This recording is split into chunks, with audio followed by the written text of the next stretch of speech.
Welcome back to the Centered on Buffalo podcast. We're joined by one of my former teammates, former Bill safety, current, and this hurts me to say, Dolphins safety, Jordan Poyer. Welcome to the podcast, brother. Hey, I appreciate you, Wood, for having me on, brother. It's always good catching up with you. Yeah, how's the offseason going? It's been great, man. Been playing a lot of golf, enjoying the family down here.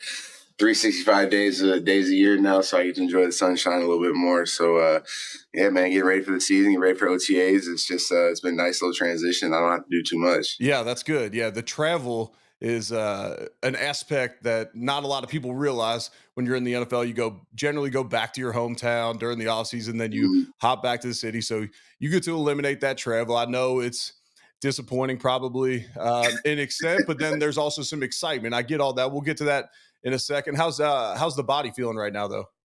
Feels great, man. Obviously you never get any younger in this life or in this game. I'm 32 now, about to be 33 this month. But training this off season, I feel really good, bro. I've had some time to really get my body back, mind, body, and spirit, all sorts of ways, doing a lot of different things, with my body to help just the longevity of, I've been playing 12 years. So, I want to be as strong as I can going into, games 15, 16, 17, and all the way up through the playoffs. So I'm just doing little things and continuing to feel good about, what I've been doing. So it's, going into year 12, man, it's kind of surreal, but I'm excited about the opportunity. Yeah, absolutely. Are you training at the Dolphins facility now, or you got a guy that you train with down there? I go back and forth. So I do a lot of my running at a place called Bomeritos. Pete Bomarito, he does, he has a really good program here in South Florida in Aventura. And so I go do my conditioning over there. And then I've gone 3 or 4 times to the Dolphins facility to do weights. I got Andrew over there working with me. I don't know everybody's name so far. I'm still trying to get it, but I do know Andrew, one of the guys who works on the strength and conditioning staff. Him and I have worked at, for 4 or 5 times since I've come in there. So OTA started Monday. So like I said, I catch myself when I'm in the weight room. It's just really absolutely surreal. I was sitting there foam rolling yesterday, and I'm just looking around, bro, and I'm just like, man, I'm really in a Dolphins facility right now. It's surreal. Like, my last 7 years, I've been in red, white, and blue, Buffalo Bills, Bills Mafia, on this foam roll, just, and, I'm just counting my blessings. And, now I'm in Miami. So it's awesome. It's a really cool opportunity. I'm excited about it.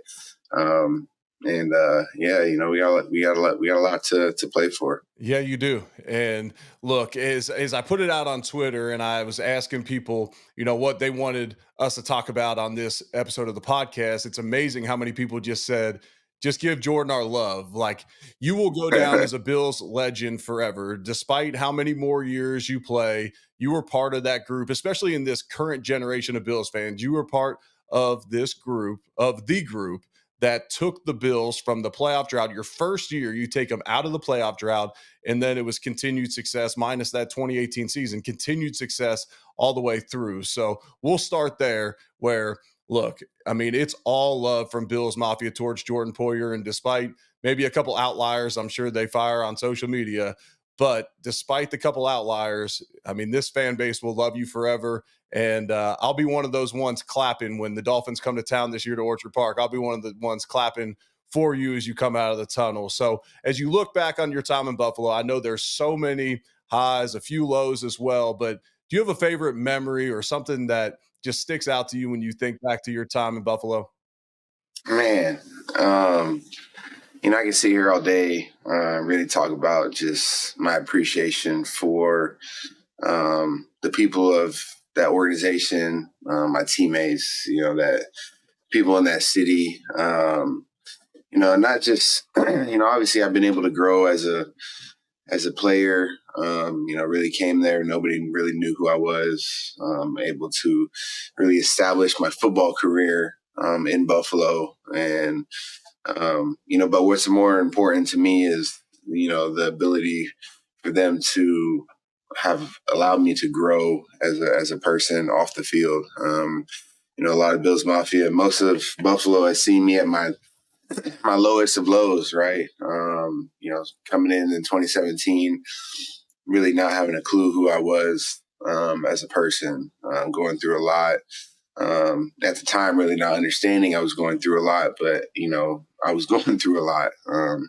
The alcoholism, my relationships, just so much stuff off the field that was going on that I didn't know how to handle. And so, as I said, just being able to grow off the field. I came sober in 2020. A lot of people they welcomed me with open arms. When I came out and talked about my alcohol addiction, and there's so many people in that community that wrapped their arms around me, that allowed me to continue to grow and to understand that it's not over. You can still become something.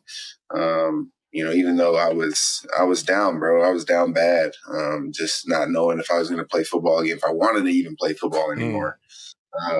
And just couldn't put the bottle down.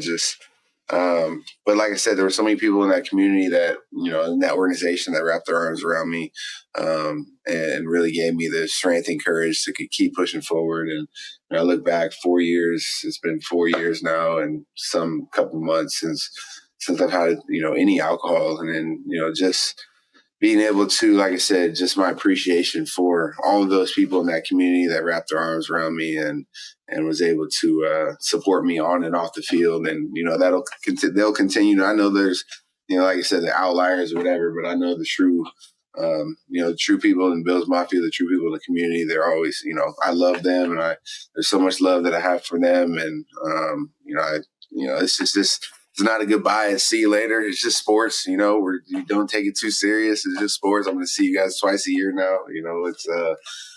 It's all love and fun, and we play. It's going to come. Somebody's going to win, somebody's going to lose, but the love is still always going to still be there, So I've enjoyed my time in Buffalo, but, as we always know, this game doesn't last forever. This business is what it is. Unfortunately, I got the short end of the stick this time go around, and that's just what it is. Bills want to move in a different direction. I'm in a place in my life right now where I know how to handle it. I know what I need to do next, and this is the opportunity that presented itself, and so now I know what I need to do next as a person, as a player, as a father, as a husband. You just keep evolving. There's no animosity towards the organization or the people in Buffalo, other than the sun doesn't come out. That is the only thing that I disliked about it out there, other than the sun doesn't come out. But the people are beautiful. Just the hearts they have, the support that they show, and just the fandom that they are. Bills Mafia. There's nobody can top what Bills Mafia has been able to accomplish on online videos over the last couple of years, ever since Twitter was a thing, jumping off tables and fires and bowling balls and all sorts of crazy stuff. So y'all keep it up. Y'all keep the fandom up. I can't wait to come to Orchard Park this year for sure. Yeah, that's well said. And one day you'll be back in Orchard Park leading the charge, and we'll be out to eat. And I can't wait to be a part of that as well.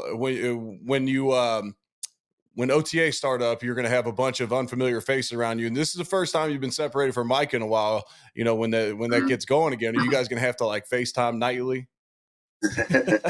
No, we call each other every once in a while though. Just to shoot the shits and whatnot. It'll be interesting. But I'm excited. Like I said, it's just all about evolving and continuing to evolve as a person, as a player. There are going to be new connections, new teammates, new faces that I'm going to get to learn to learn about, to learn about their families, to learn about who they are as people, and also as players, right? And so ultimately, that's we all want to win a championship, right? And so in order to do that, you got to connect as a team, come together as a team, and I'm excited for that. Those relationships I get to build, and football is a sport that you find relationships, and you have these relationships for a lifetime, right? I can't think of one team that I've ever been on where there's not somebody that I still talk to, nowadays. So, like I said, it's just another great opportunity for me. what a surreal opportunity. That's how I'm looking at it. Like, I mean, man, like you're in the division for 7 years, and now, you get cut by Buffalo. You go to the rival in Miami. You don't have to move anywhere. Like, it's a good football team down here in Florida. Just a couple pieces. Not saying I am the piece, but I could be one of the pieces to help them get over the hump. Like, what a cool opportunity, to come over here. And this team hasn't won a playoff game in 20 years neither. And so, like, I mean, you come here, you win a playoff game, Miami might turn upside down. So, boys have done it for 6 out of 7 years in Buffalo. So I'm going to try to come and bring some of the things that I've been able to learn over the years and help and also, learn from them as well. I'm coming here with a open mind and open heart to just continue to learn and grow and evolve, man. That's really well said. Let's give a quick shout out to our sponsor, Prime. New strawberry banana flavor is Shout out legit. Prime. Everyone, go check out that new flavor. Go pick it up. It's available everywhere. They're global now. But I recently saw through your social media, and I know you're producing a documentary with it as well, that you went with a group down to Costa Rica, and you've been on this healing journey and this wellness journey for a couple years now. And tell me a little bit about what got you started. Like what introduced you to all this? Yeah. I was first introduced to plant medicine about a year and a half, almost 2 years ago. Before, if you were to tell me, I'd be in this space right now and have, at least the understanding that I did about plant medicine or psychedelics, to say the least. 2 or 3 years ago, I'd have thought you were crazy. Just because my idea of what plant medicine was or what psychedelics were was so negative and so daunting, that I just totally put it off. And it wasn't until I was about 3.5 years sober into my sobriety, to where I started to feel exactly how I was feeling while I was, at my lowest points of drinking. And so I couldn't distinguish the difference. I was like, well, wow, I'm 3 years sober now. And I'm still like this unhappy, still Mm, this, like what is wrong with me, in a sense? Like, why can't I have the beautiful family, beautiful everything. I worked extremely hard for this life that I can't, like, life that I have. What is it, about me that I can't find that, that to make me happy? And so I knew there was answers somewhere. I'd go to counseling. I went to AA. That did help me recover from alcoholism, and but there, I still always felt, there was something deeper. For me, it was never like, I would grow up and I'd go to church, and I'd always wonder, like, okay, why is my word more right than the word of somebody who grows up on the other side of the world? And they had their perspective on what this is, what God is, the source, whatever you want to call it. So, diving into that is almost in a sense of like, okay, why am I here? What am I doing? Like, I'm more than a football player. I know that, but like, what is my purpose? Like, what is my purpose for being here? And all these questions just pounding in my head every single day. All of a sudden, one day I'm watching, ironically, the Pat McAfee show, and I'm pretty tuned into this show for some odd reason. And Aaron Rodgers is on there. That was why I was tuned in. A-Rod talks, I listen. He started talking about ayahuasca, and he started talking about plant medicine. And I always explain to people, it was like, you buy a new car, and that car you swear you've never seen on the road before, but you finally buy that new car, whatever it may be, the G-Wagon, the black G-Wagon, and all of a sudden you take it off the lot, and now that car is everywhere, at every light, at every stoplight, at every gas station. So this word ayahuasca came up, and he was talking about it, and I was listening, and at the time I was thinking, like, bro, you are crazy. Going to do some plant medicine in the woods with some shamans, like, that just sounds just out of this freaking world, which right. it is. Now that it is, but like, but it intrigued me. But it was like, I still had that negative idea about it. So after that podcast, that word just kept popping up, and everything that I was like doing, whether it be on Instagram, whether it be a podcast I was listening to. So I was like, you know what?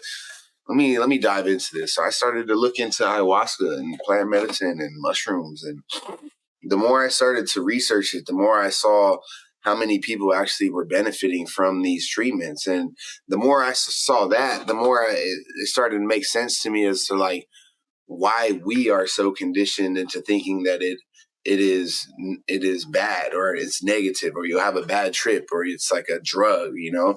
And I didn't really understand that part until I actually went to go sit with the medicine, because once I went to go sit with the medicine for the first time in my first ceremony, it's like I understood one, why that knowledge is not being shared to the public and publicly to especially Western culture. And two, I understood why the frick I was the way I was. Like I understood like and we have all the answers. We just don't know how to tap into those answers. Our brains, our minds are so conditioned into thinking like this one way and this one way is the only way. And I can't become like this, or I can't, like whatever it may be.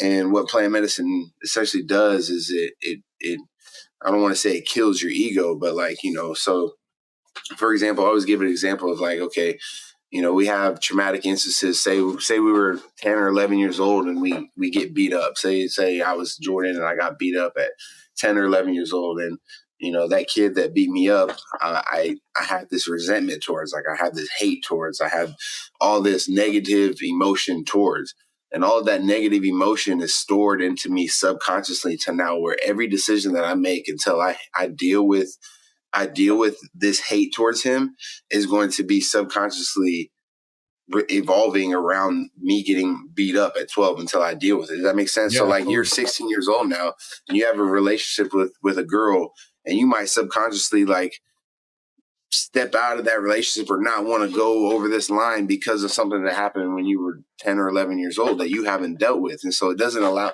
a lot of that. And you can talk about PTSD. A lot of people with PTSD go sit with ayahuasca Yep.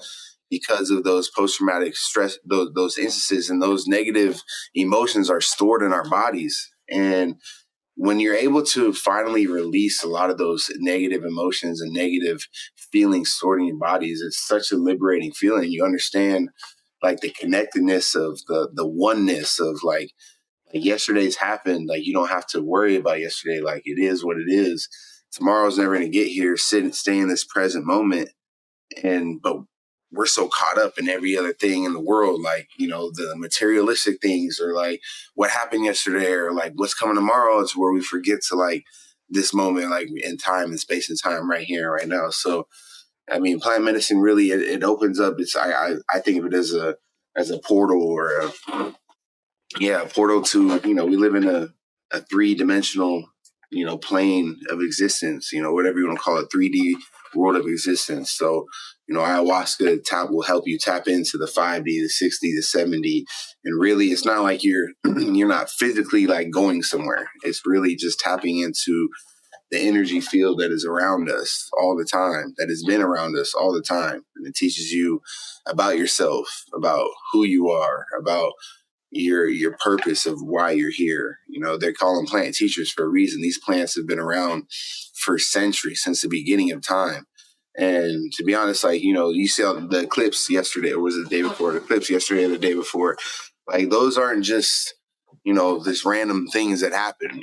Those are things that are shifting to the trajectory of our planet. Like, Mother Earth is a living being. And so, like, when you look at it, like, Mother Earth being a living being, and all of these, the Earth, it is. We can go as deep as you want to go, bro. I could go deep, bro. But it's just like we're evolving as a species, as a planet. The planet is evolving. So with that, this knowledge of plant medicine is going to come along with that, because it helps teaches us how to evolve. We can't be stuck in the past and trying to evolve. We're so stuck in our past, whether that we want to argue about race, religion, politics, all of this stuff that is keeping us from evolving. We're stuck in that. So when plant medicine continues to come around, and as we continue to make it less negative around it, people will start to realize that this medicine can really help generations of families. It just takes one.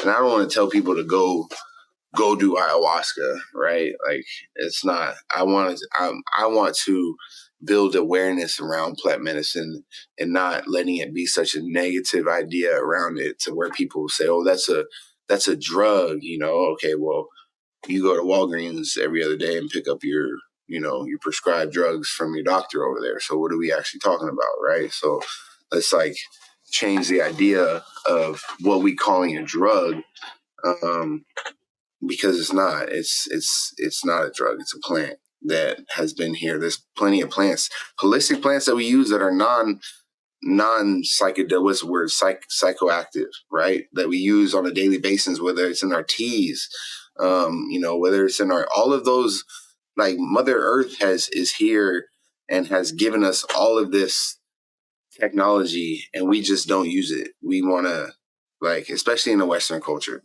you go out to these, I said, when I was sat with medicine, it was the Yawanawa tribe that brought their ayahuasca medicines from Brazil.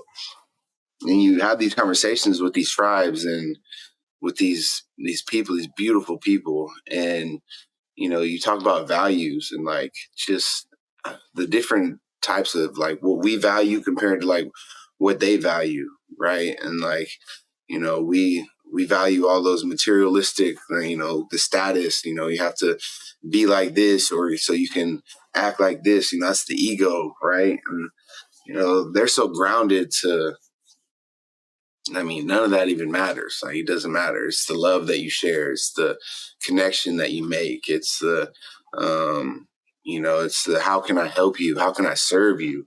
And that really goes into, I mean, yeah, like I said, we can sit here and talk about it all day, bro. Yeah, I'm It's- honestly loving it, and I'll be honest, I've been intrigued by it. I've done some EMDR therapy in the past, and that tries to take you without the psychedelics into that next kind of space to be able to heal trauma as well. And I've seen buddies use plant medicine, use ayahuasca, former military guys, former MMA fighters, and then just guys that are really trying to overcome trauma that have been influenced by people that have used their platform like yourself to help them get on a journey to heal themselves. I've seen incredible benefits from it, and there is a stigma about it because people will classify it as a drug, not realizing that caffeine's a drug, alcohol's a right, drug, like, but that's accepted, but then others aren't, just right. based upon different stigmas around it. So, and it's funny, I've known you since 2017, and to hear your perspective on even being released by the Bills and picked up by the Dolphins and saying, you know, finding the positives in that, Mhm. that's a next level understanding. That's a next level inner peace to be able to have that perspective. And I've heard you talk about it, not just on here, a Centered on Buffalo podcast. I've heard you talk about that nationally, where I can tell that you've benefited from this journey that you've been on. So you definitely got me intrigued, brother. I told you offline a couple of days ago, I might be interested in joining you maybe next offseason if you put one Absolutely. together. So I Absolutely. appreciate you taking the time to dig in on that. Um, uh, Tell me this: how'd you get so into golf? Because I know you've been into it these past, I don't know, 4 or 5 years. How'd you get so into Yeah. golf? So actually, when I stopped drinking, that's when I started playing golf. Like really playing. Growing up, I worked at a golf course. I played like every blue moon, but like I was a really good baseball player, so I would always thought that golf was just tearing up my baseball swing. So I just refused And is that to true? golf Is that there. true? To be honest, in my head at that time, it was true. But like, it is two totally different swings. But I've seen guys who play baseball go out there and hit a golf ball a fucking mile and vice versa. Right. So it's like, it's just understanding the swing. But in my head at that time, it was like no bueno. Like, do not swing a golf club because my stick was nice and I didn't want to mess that up. Yep. So I didn't play until about 4 years ago, man. But I've gotten like I have a natural swing, and I'm competitive, so I learned to figure it out. It's a fun, like I'm an athlete, so I can go out there and figure out something.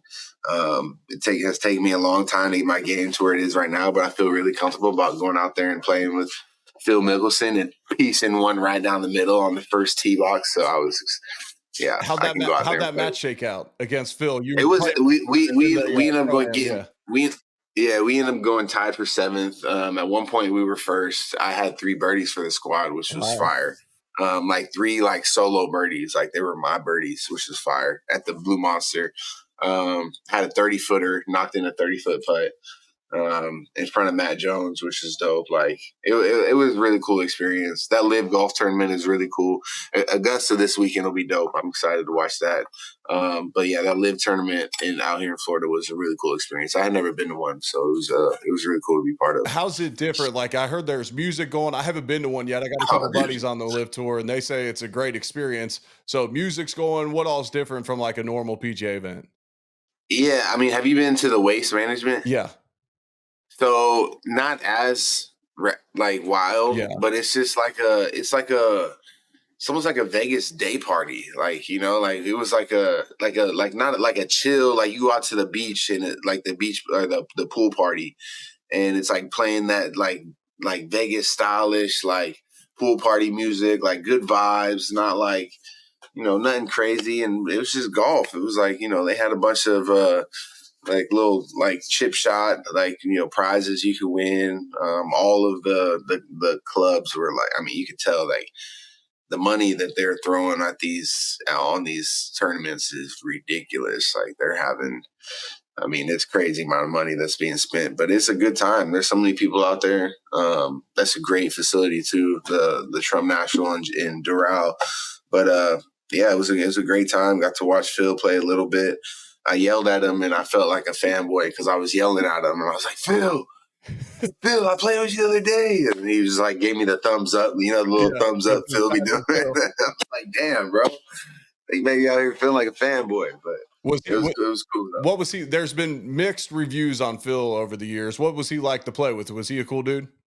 He was. He actually was cool. And I think me teeing it off first and piecing it right down the middle kind of broke the glass a little bit because it kind of woke him up. He didn't really say much until like I actually teed it off. Like I talked to him for maybe 5 or 10 minutes before the tee off, and it really was kind of not not much. But then after I teed off and he kind of saw my stick a little bit, he walked with me to my next ball. We Nice. were just talking. We talked. And he's awesome. He was really cool. Gave me some tips chipping. But yeah, he was really cool guy. Yeah. Were you were there when he spoke to us, right, in Buffalo? No, that must have been No. after I was gone.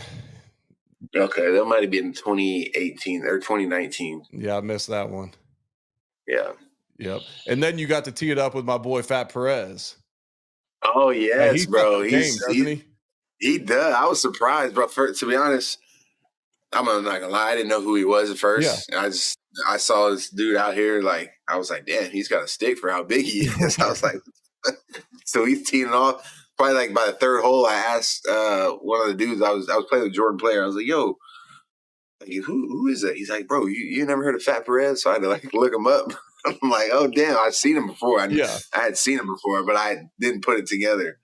And yeah, he was awesome. He's a really cool guy. Yeah, He's a really cool guy. I had him and the Bob Does Sports guys out to Medalist. Medalist is not an easy track. There's a reason why all the pros are out there because it's a tough golf course. Right. They keep it flying out there. And he shot 30 on the front nine out there, which was ridiculous. I've never seen anybody come close to that playing out there. He shoots 30. Then he goes nonchalant too. Yeah. Well, then he goes in at the turn. He smashes this huge sandwich, a bag of chips, drinks a beer. I'm like, dude, you're treating this halfway house like you just shot like a 45 on the front and you're 6 under. And he kept it together pretty good. I think he shot 67 on the day, which is the lowest round I've ever seen in person out of Medalist. So yeah, he's got some serious game.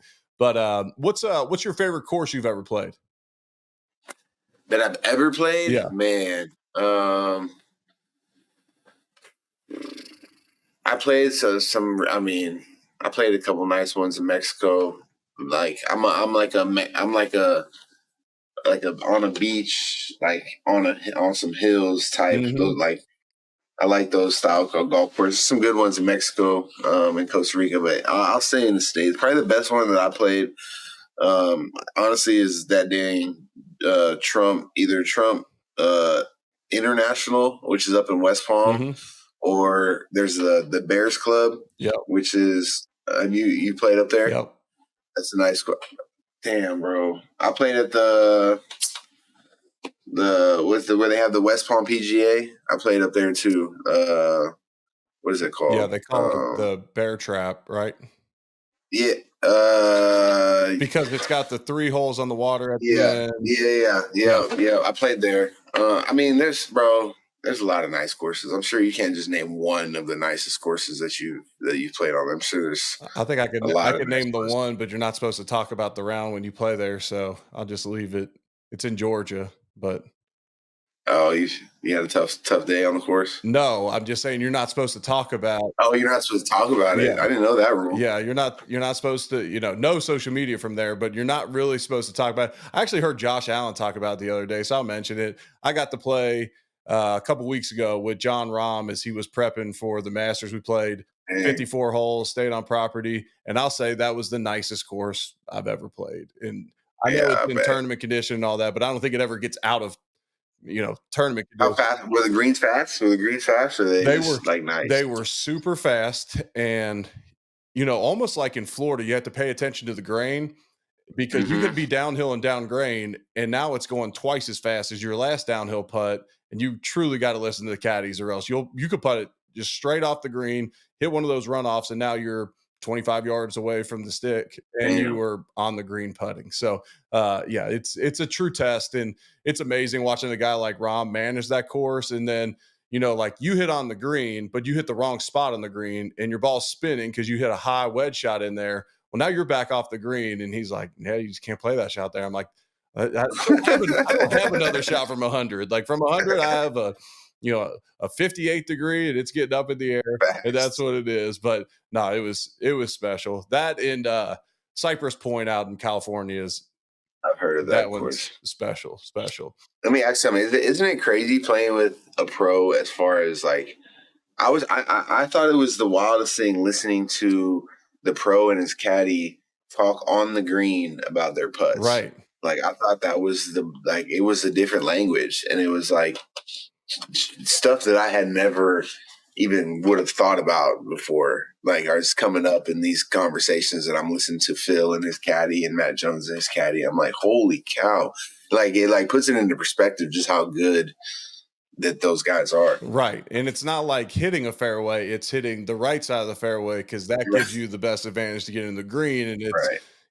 I'm not trying to hit, I'm never going to short side myself on the green. So even if I miss the green to the right, that's an easier par, maybe even chip it in than it is, Right. if you Missing. barely missed over on the left hand side. Yeah, it's a different game. It's a totally different game. The best part is, and I've played with guys that used to play professionally in golf, and it's bad for them because they got to keep a good game because they got their name and all that. Like Yeah. once we're Yeah. done playing ball, we don't ever have to go do that again, and we don't have to go prove Absolutely ourselves not. ever on a football field.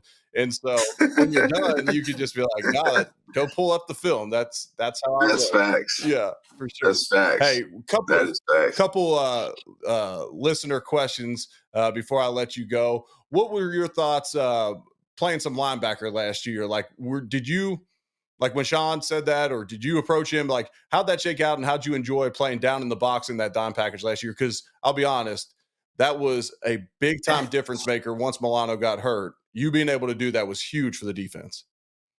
Yeah, I mean, it was different for sure. I'm a football player, so I like to think that like whatever coaches ask me to do, I can go out there and execute it. When you play safety the majority of the downs, and then you come in and third down is a dime package, and so sometimes even second and long you play in a dime package, and now it's just your keys are different, right? Your Mm-hmm. keys are different. Your eyes are different. Your footwork is different, and so all of that plays into effect when you're playing the position. And I try to be a perfectionist and try to always I had great coaches, Bobby teaching me the position, because I really like it's football, but at the same time like you're that much closer to the ball. Like 10 yards is 5 yards. So you got the ball, the linebacker maybe 5 yards off of that, the safety maybe 5 yards off of him, maybe 7 yards off of him. So that's a good 10 yards of of distance, like that must is the it's happening that much quicker, right? Hmm. So, um, it's I like it, but like that's a Matt Milano position. I like playing safety for sure. Yeah, you're gonna let him keep that. I like yeah, I like playing safety for sure. Um, but it was something that I had to do. They asked me to do, and I was all in for it. And it taught me a lot though. Continue, I understand football, but it's like when you're actually in a position and you're playing it, and it's a lot different. You can learn a lot more. Yeah, last one from me. Bobby Babbage was so good as a safeties coach, so good as a linebackers coach, developing talent, getting everyone on the same page. His guys just perform, which makes you a good coach when you coach good players too. But, I've heard you talk about how he's been instrumental in your development and whatnot. He now takes over as defensive coordinator. How great can he be as a defensive coordinator? Yeah, I'm really excited for him. He's earned every bit of job title that he has, right?